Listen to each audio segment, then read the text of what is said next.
have a little confession. I actually purposefully used a piece of saran wrap or plastic wrap the other day. I don't even remember what I was wrapping.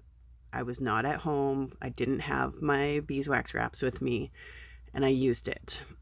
And what has stuck with me since then, of course, I'm not feeling overly happy that I used something that I'm so against. But what really has stuck with me is the really intense chemical plastic smell that I noticed with it.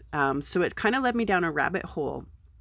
I mean, I know plastic wrap's bad for us, but I've never really looked into it much further than, like, I know some chemicals can leach, et cetera, et cetera. So I've been looking into plastic wrap, and the formula has changed since it was originally accidentally discovered. I believe it was 1933. It was accidentally discovered originally. The formula changed, I believe, in the 80s or the 90s because they were concerned about chemicals leaching into the environment during the incineration process of garbage. So, that could have also meant the heat back when we microwaved everything in saran wrap. So anyways, basically anything you store food in that's plastic. So saran wrap, Tupperware, those type of things, they are either a low density or a high density polyethylene or something like that. I'll have it properly typed out in the captions.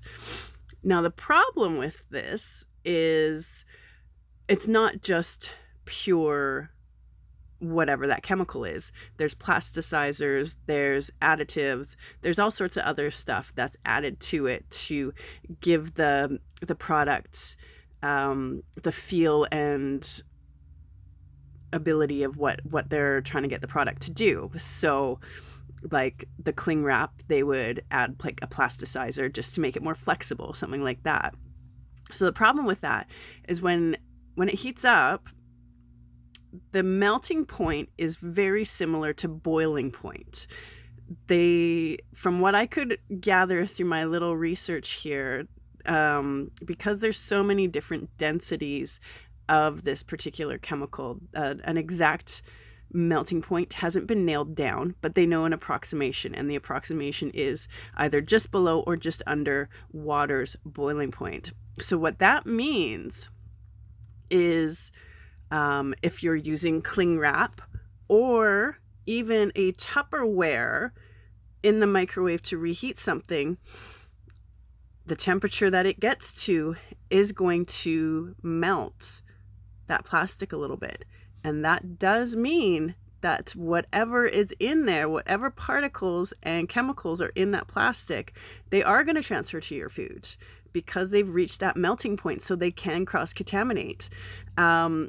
It's even something like a sous vide. If you have anything sous vide, you are literally boiling food in a plastic bag. The exact same thing is going to happen. So, what are you putting in your food? What are we eating? There's a lot more to it than I'm expressing here, but it sure makes me happy that we've made the decision to mostly switch over, well, not mostly, to switch over to beeswax wraps and storing things in glass jars. Even